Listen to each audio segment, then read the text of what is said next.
Wish you were one of those influencers with raving fans who binge on your every word, consume all your content, buy everything you have to sell, and demand even more?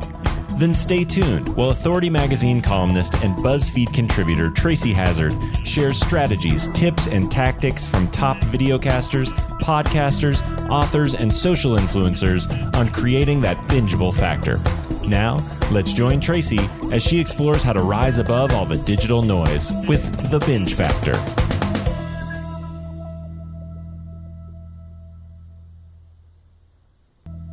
Hey everyone, welcome to Feed Your Brand Center of Influence. And I've got a new podcaster feature today, and it's really a little bit different. So Audrey Bell-Kearney is the founder and CEO of ABK Media Group, which is a media marketing and consulting firm that curates and produces digital content for clients and helps them get exposure for their business. She is the host of the Good Morning Gwinnett podcast, and she's going to talk about doing hyperlocal podcasts, which I think is a totally new topic, so I can't wait to talk to her about that. She's also the founder of Her Tube TV, which is an empowerment video and television network about women and what women care about. She's going to be at the She Podcast event, which is how we got connected. She's the CEO of Baki TV Network, which is a new empowerment TV network aimed at empowering Black people.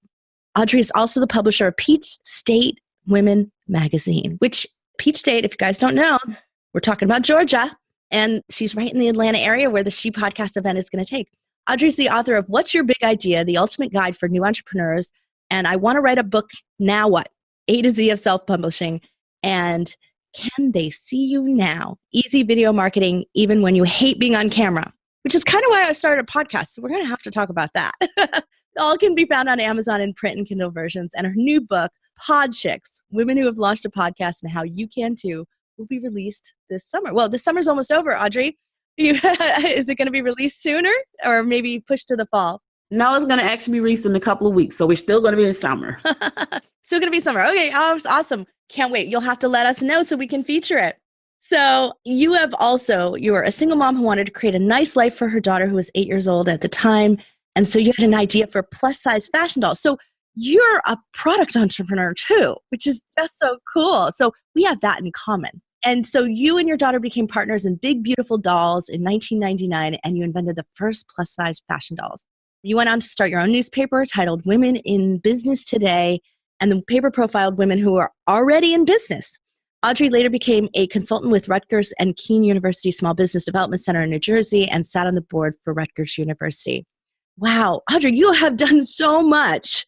It is amazing. And what made you decide to start a podcast amid all that? And what year did you start? Okay, so Tracy, how I got started in this industry, I was working at a newspaper. I got a job at the newspaper when I launched a doll company. I went to make some copies of an article that had been written about me in a magazine. And when I went into the copy shop, the guy was launching a newspaper. And when he launched that when he was talking about launching, I said to him, listen, is anybody going to be writing on entrepreneurship? And he said, no. And I said, can I? He said, sure. So I became a columnist for that newspaper, which was called Local Talk. And I became a columnist writing about entrepreneurship. And then I had a friend who came in and said, how do I launch a newspaper? So because I was there writing the article, I got to see the ins and outs of how to start a newspaper. So I told my friend how to launch a newspaper, and he launched his own newspaper called Essex Times. And about 2 years in, I was like, heck, I could start my own newspaper. And I started Women in Business. Why do somebody else's, right? Right. So I started that. But what happened was there was a gentleman who picked up the newspaper one day, and he was a radio show host. And he asked me to be a guest on his radio show. It was a Saturday show, Saturday early in the morning, on a 7:30 on a Saturday morning. And I said, sure. So I was his guest on the episode. People loved the episode so much, they asked me to come back again. And so I went back again. Then he asked me to co-host the show with him. And that's how I got into radio. And so I co-hosted that show for a year with him, interviewed Mark Victor Hansen 3 times on the show. For those of you who don't know who he is the co-author of the Chicken Soup for the Soul series. And I just loved radio. And that's how I got into radio. So you're fast forwarding from radio into podcasting. I love it. So when did you start in radio? I started in radio in 2003. In 2003.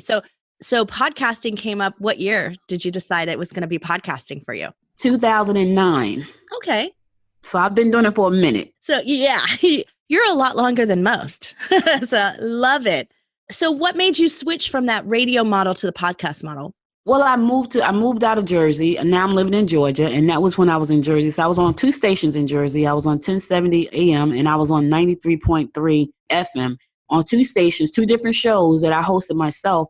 But when I left Jersey, I needed to do something different. So when I moved to Georgia, I was like, I don't know what I'm going to do. And I launched a TV network, which is crazy. But then a couple of years later, I was like, you know what? I can do podcasting again. And I went through an accelerator here in Georgia called Launchpad. And Launchpad was for women who were trying to grow their business to $1 million. And so I went through that accelerator and I loved it. And I decided, you know what? It's a lot of powerful women in this network. I'm going to start a new podcast. And it was called Talk. So my first podcast I started in Georgia was called Talk Business with Audrey. And I started that podcast and I did about 15 episodes on that network. But I wanted to do something different. I really like radio. And I was like, I really want to play music. But nobody in the podcasting industry was playing music on their podcast. I was like, well, I can't launch the podcast and play music because nobody's playing music. So I kind of stopped doing that podcast because I wasn't really feeling it like that. And I said, you know what, let me just focus on the TV network. And I focused on that. But then I just really wanted the podcast because I like to talk. Like, I don't know about you, Tracy, but I found that most podcasters, they like to talk. They do. They absolutely do. You're so right. And so this was a perfect platform. So fast forward to 2018, which is when I launched Good Morning Gwinnett. I had been living in Georgia now for 5 years. Have been working on HerTube for the 5 years that I've been here. So I didn't know anybody because I was head down in the business. I was in the business. I was working in the business so much and didn't know anybody in my county, live in a beautiful county, Gwinnett. And I said, you know what, I'm going to do something where I can give back to the community because I can spotlight entrepreneurs. I can still play my music on my show and just have like a regular radio show based around the county that I live in. So Good Morning Gwinnett is actually the county that I live in. And that's when I launched Good Morning Gwinnett, which is December 2018. I'm up to 144 episodes right now. Wow, that's really fast in a year and a half, basically. Oh my gosh, amazing. Well, this is something I want to touch on this because most people don't deal with music on the show because of royalty rights and other things like that. How have you managed to make that work for you? Well, I have a membership with a company called Epidemic Sound. So I pay a $15 a month fee, a subscription fee, and I get to use all of the songs in my show. And I know a lot of people don't because of that, but because that company has the rights to use that, and I'm assuming that they pay the artist like a portion of the proceeds from that. But I pay a $15 fee monthly, and I'm able to use they have a catalog of like 30,000 songs in that catalog. Fantastic. So you've adopted actually what radio stations do because you had that insight into how they work. So that's how a lot of radio stations and how a lot of small businesses who play music in their stores, they do the same thing. They subscribe to one of these catalog networks to be able to utilize their music libraries. So wonderful. So smart. You had some more insights than most podcasters who are just so afraid of touching it and afraid they'll get their show shut down. So that's wonderful. You've been podcasting on and off for a while then. But what are some of the really interesting things that have happened to you? Like some of the cool things that have just raised your level of authority in your industry or your community? So in any business, they tell you to niche down, right? And I didn't even realize I was niching down. I just realized I didn't want to have a regular podcast. And I really want to get to know my community. That was the other thing. And I really wanted my community to know me because it's such a great place to live. And I was like, this is a great opportunity. But since I have decided to just go hyper local, it has opened up a lot of doors. Like even with She Podcast, being able to talk about this on a platform like She Podcast, that's a huge platform. I did Podthon last weekend, which is another huge platform. I'm speaking on a cruise on September the 13th through the 16th, talking about this very same thing. So it's opening up a lot of speaking opportunities for me. I'm up for an award from the chamber because of it. I've been invited to come to places like I'm invited to go to a political black tie event because I'm in media. So we are in media as podcasters. And so it's opened up a lot of doors. I did a live broadcast from an expo that I got paid for. Like a lot of podcasters struggle with how to monetize their show. And to be honest, Tracy, that was one of my issues when I first started. Like when I first started 2009, podcasting was nothing like it is right now. No, it was so different back then. You're right. Yeah. So different. Like nobody was making money. We were just talking for fun. And so fast forward to today, people are making millions and millions of dollars. So when someone said, hey, let me pay you to come broadcast live, I'm like, absolutely. So, learning how to monetize that whole thing and, just kind of just loving the whole industry right now, where we're going. So a lot has changed since I started. When I started, it was Blog Talk Radio and People called and they talked to me from around the world. That was great, but there was no clear picture of how to monetize that. Now it is like it's so many different ways. On my website, I have a t-shirt line on the website. I have my books on the website that I've written. You know, I have advertising. Just a lot has changed since I first started. Did you have some big funny mistakes, like things that went wrong when you were launching your show? Oh, yes. And yeah, just some errors and tell us some of the stories of what happened to you. Tracy, I still have errors to this day. I mean, literally like 2 weeks ago. So my show is live. Like I do it live Monday through Wednesday, 9 a.m. And then on Thursday, 11 a.m. live because I don't like to edit, right? And I understand that. I don't like to edit and I like to have music. Like I do the horoscopes on there and I do music. Then I talk about what's going on in government and business and all that kind of stuff. So what happened was one time I was sitting here and I'm podcasting. And so I have a Yeti mic. I love my Yeti mic. My husband bought it for a Christmas gift. And I hit the mute button by mistake. And so when I went back to listen to the episode, all I could hear was the music playing. I was like, why can't you hear me? You can see that I had been talking for about 35, 40 minutes, but you couldn't hear me. The mute button had been pushed. Oh, no. Oh, my God. I was like, oh, my God. Like me, I cannot repeat myself twice. Like I will never do it the same way twice, right? No, you cannot. I interviewed someone about 3 weeks ago. She was a politician. For some reason, the show is really drawing a lot of politicians to the platform. But I interviewed this politician. It was a great interview. And it was so cool because she was a Republican and she was African American. And I said to her, listen, I'm just going to be honest with you. I only know 3 African American Republicans and you're one of them. She started laughing. But it was such a great interview because what we found out in talking to each other that we have a lot more in common than we think. That was an hour and 20-minute interview. And guess what happened? All I got was the music. Oh, no. Oh, my God. So it was on location. I had my portable studio set up and everything. Everything looked great. I thought everything was working great. And the cord was not plugged all the way into the transmitter. And I did not know it. Oh, no. Oh, no. Oh, my God. So you just want to cry, right? I did. I was so upset for about 4 hours. And my daughter said to me, she was like, well, you beating yourself up. Can't you just do it over? I was like, yeah, but it's not going to be the same because it was authentic. We had never met each other before. It was just, and I never do an interview that long. But it was such a good interview. It was just flowing and we just kept going. So by the time I actually finished, it was an hour and 20 minutes and I had nothing but music. So backup devices, everybody. Yes. I actually, that's a really important lesson. So I pretty much always, just in case something happens, I always take my phone recorder and turn my phone recorder on. Because even if like the audio's terrible there, which I know it will be, I at least can transcribe it and then maybe write an article or do something. So at least something good comes out of it. So I have, whenever I'm in person with someone, which doesn't happen very often because I don't do a lot of live interviews, but I turn the recording on my phone on, which people think is odd. But I was like, I've had it happen to me before. I know exactly where the sound just wasn't good. I actually we were being recorded. We did a live podcast from the stage at South by Southwest a couple of years ago.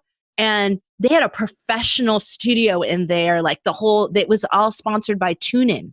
Mm-hmm. TuneIn was had their own audio engineer in there. He had the microphones. He had the whole mixing board and everything. And they were going to give us the audio file. That was like a part of it. So then we would repurpose that as the podcast. It was live on TuneIn that day, but it would be on our podcast the next week. And the audio was horrible. Luckily, I brought my own guy with me to do video of us. He was so smart that he put a Zoom device on the table and captured our sound. And it was so much better than the audio captured by the engineer. So I learned really early on backups everywhere because I'm terrible at remembering things and remembering to turn it on. So yeah, I know what you mean. And as you're talking, I'm like panicking. I keep looking and like, is the red light flashing, right? Do I have it on? Right. I know. So right. But these things happen, right? They happen to everybody. And you know what? And it doesn't matter how seasoned you are. You get excited in the moment and it happens again. That's exactly what happened. What advice do you have for someone who wants to start a podcast? Be true to yourself. That's the advice I've been given because I struggled with that for a few months when I thought about doing a show that had music and horoscopes and all this craziness in it. And so I went to Podfest and I was going to launch. I was like, I'm going to launch it anyway. I don't care how people receive it. It's near and dear to my heart. is how I want to do it. But I still had some reservations because, you got these podcasting gurus out here and you go out and you put out a podcast that they think is not up to par. So you can get beat up pretty badly. And I was like, oh my God, the podcast police is going to get me. They're going to beat me up because I have music. I'm not editing, I'm not doing any of the things that they do. And I had launched the podcast in December, but I still had some reservations. But when I went to PodFest and I sat in one of the workshops and I forgot who it was, but they was like, listen, it's your podcast. Be true to who you are. And I was like, so right. And from that day forward, that was my motto to anybody. Whatever your podcast is, whatever you want it to be. And I met some amazing women. That's how I got to do the Pod Chicks book, because I met women who were doing podcasting on just about anything you could think of, like Emily Popick. I think I'm pronouncing her name right. She's going to be a speaker too at She Podcast. But I met her. We sat down, we had lunch, and her podcast was all about things that had been invented. Like, why was it invented? Like the straw or the table or the light. It was like amazing. I'm like, that is great. Like, and she's one of the people in the book. But I would say just be true to who you are. Like, whatever you want your podcast to be is yours. And feel good about that. If you're passionate, like I get up for people like, you do 4 shows a week? Absolutely. I get up every morning excited to do my show every morning. And I got to tell you, Tracy, when I sit back after I finish, it feels like I just came down off this great high. It's like, wow, that was great. Doesn't it? I love that. Yeah, it makes you Yes. feel like you're in your element, and that is a high in and of itself. I love that. Well, let's go on to share some lessons. So this is my 5 things. So what are the best ways to book great guests? I like to book my guests based on like books that I've read by them or something that they are doing great in the community. I love talking to entrepreneurs. So I would say people that you want to meet, people that you're passionate about in the industry. That's how I go about booking my guests. I love that. So you're really being true to you there. That's great. What are some of the best ways to increase listeners? I got to tell you, the ones that's working for me right now is my mobile app. My show is so local. So my thing is to get out there and meet my community. It's almost like I'm running like a campaign, like a politician. I kind of took a note out of their book, like, listen, go out there and meet the community and tell them to download your app. That has been really wonderful. Wow, that's really great. How about producing in a professional way? So you're not doing a lot of editing and other things, but how do you make sure that everything's professional sounding as it can be? I use a Yeti mic. I love my mic. I use the Spreaker Studio, which is amazing. My room is kind of soundproof, so it's not a lot of background noise. I podcast early in the morning, so it's not a lot of lawnmowers going, because I'm in Georgia, so there's a lot of grass down here. So, and the lawn people could come out really early, but it's not a lot of lawn mowing going around. So I try to make sure that my surroundings are quiet. I don't have any distractions. I have a note on my door, and the door is closed. It says on air, which means don't knock on the door. So I just make sure that my surroundings are quiet, and I have like a really good microphone. Like I love my Yeti. Well, we have actually a lot of mixed results with the Yeti. So the Yeti can be really bad unless you have a great environment, which you do, because I can hear it right now. Your sound is fantastic. So that is a really big difference for a lot of people. So if you don't have a great environment, the Yeti picks up so much sound around your room that it can actually hurt you. And so that's where we find some people have fantastic results from it, and others are just like, oh, really, you got to get a cheaper mic, honestly, so that it picks up less sound. So, well, good for you. So yeah, getting the sound to be really good in the beginning, that's half the battle right there. Yeah. So someone told me about the Yeti. Like I've had this since probably this particular one. It has to be 7 years, 8 years. The same mic. I've had it. I went to B&H in New York. They was like, go to B&H, you can get the Yeti out of there. I know B&H because I used to live outside. Yeah, I know what you're talking about. I love B&H. Oh my God, if you ever go to B&H, if you're like us and we're like gadget chicks, don't go to B&H because it's like going. Yeah, it'll cost you too much. Yes. What are some best ways to encourage engagement? I can tell you what I've been doing lately, and I'm loving this. I love headliners. Have you heard of headliners? No.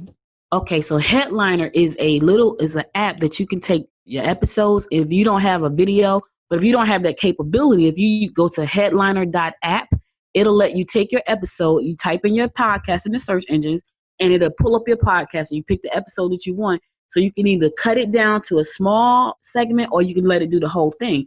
I've been taking, like at the end of my show, I do what's called the inspiration of the day. And I've been taking that last 5 minutes of my show and putting it in Headliner and let it turn into a video and then posting on my social media. So people who don't want to listen to the entire show, they can get my daily inspiration.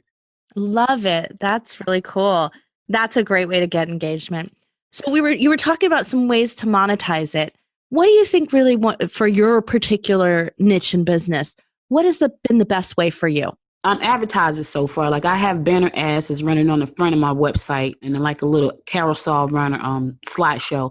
That has been great. And I can tell you the most lucrative thing I've done so far has been on location. So I'm looking to do more of that. So I just recently got postcards done to say, hey, listen, I come and broadcast live. This particular event let me see that, okay, there's a need for people who have events going on. It may be a car dealership. You can go and broadcast live. They have a budget for it. The person that I did this event for, she's a therapist, but she was having an expo. And what she wanted to do was she wanted me to interview all of the vendors. So what we did was she was having some trouble with marketing the event. And I said to her, she was actually a guest on the show. That's how I got the gig. She was my guest on the show. We talked about the event. And I said to her, well, how are you marketing? She says, I'm having a rough time marketing the show. And I said, well, maybe if you told them they were going to be on the Good Morning Gwinnett show, you could sell more vendor tables. I said, right now to get a sponsor, you're kind of late in the game because the physical year for them is pretty much over in like July.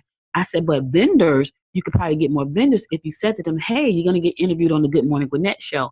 And she said, I would pay for that. Right. And I said to her, absolutely. So I sent her a PayPal link and she paid. And I showed up at her event and I interviewed some of her vendors. Now, what I found interesting, Tracy, was that there were a lot of vendors there who were scared to talk to me. I found that very interesting. I find that too. We used to do it early on when we first started our very first podcast. We had the same thing. We were given a booth by an organizer at the event. I was asked to speak there as well. So they automatically gave us as a speaker a booth as well and said, hey, would you guys do a live podcast from there? And we said, well, we don't really air live, but we'll record them while we're there. And then we'll do a series for you afterwards. And that way it'll help promote the next event. And he said, oh, that was great. So that's what we did. But we would literally have to drag some people out of their booth to come and interview with us. They were so afraid to do it. But podcasting was still new back then too. It's not that new now. And I'm thinking, man, do you realize that this is free publicity? I remember interviewing Mark Victor Hansen 3 times, and he lived in LA. He lived in California at the time.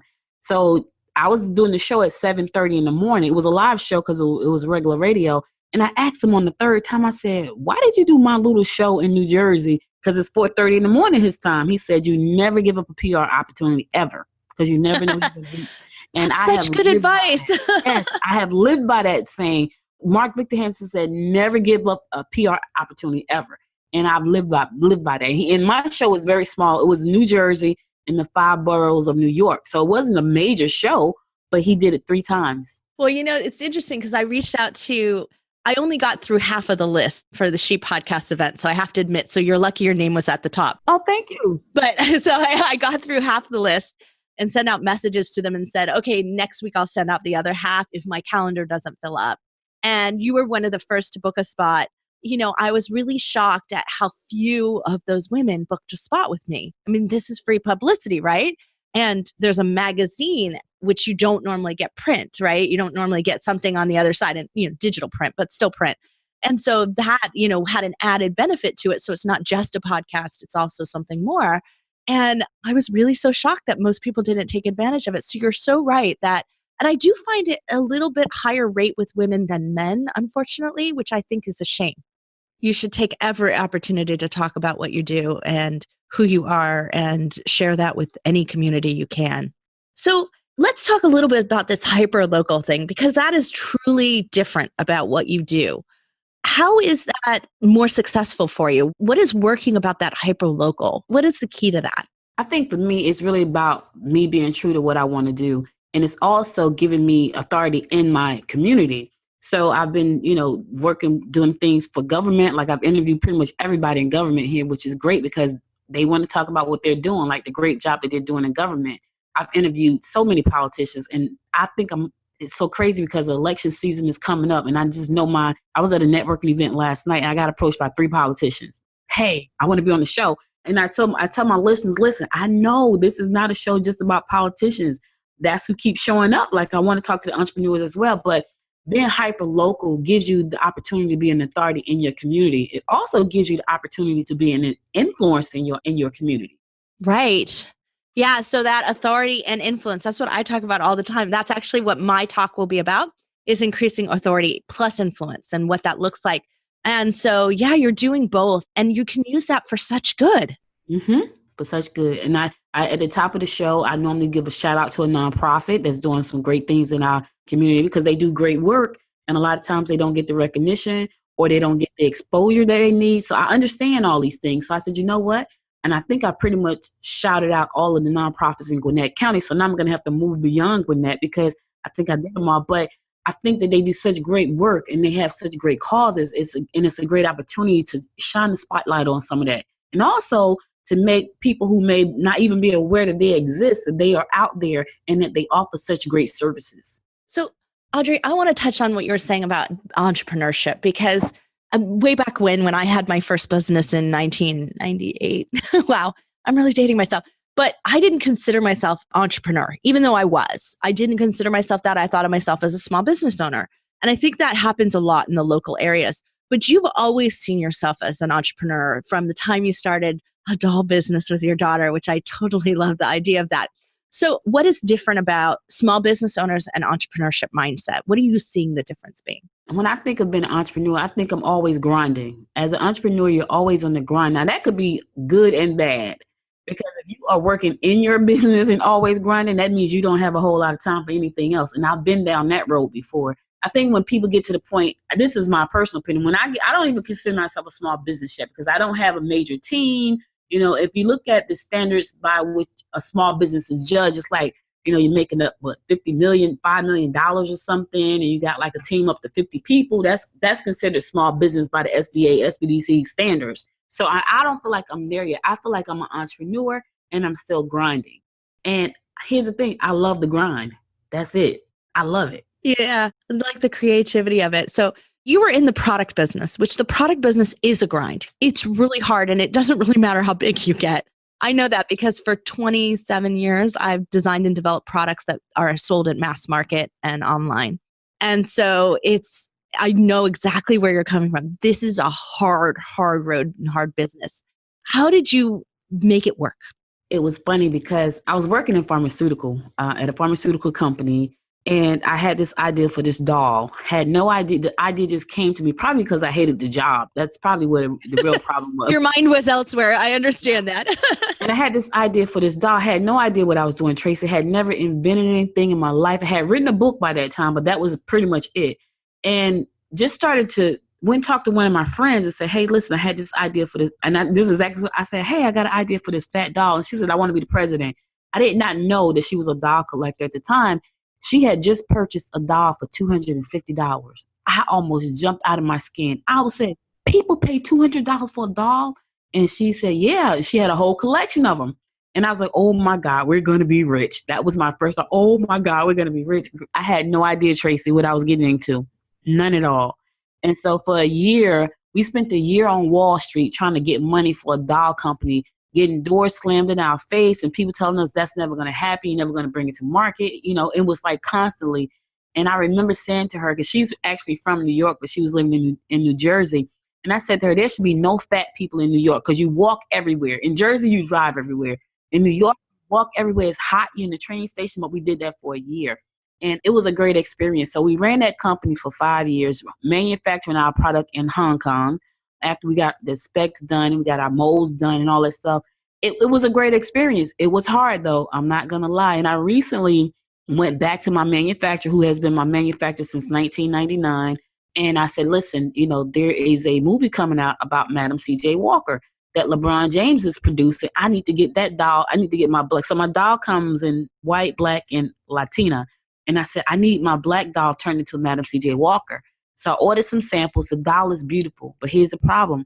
Right now, the prices are ridiculous because of the tariff wars. So I'm stuck. They are. Yeah. They are absolutely ridiculous. So we deal with this all the time. Oh. They are. It's really, really difficult. Yeah.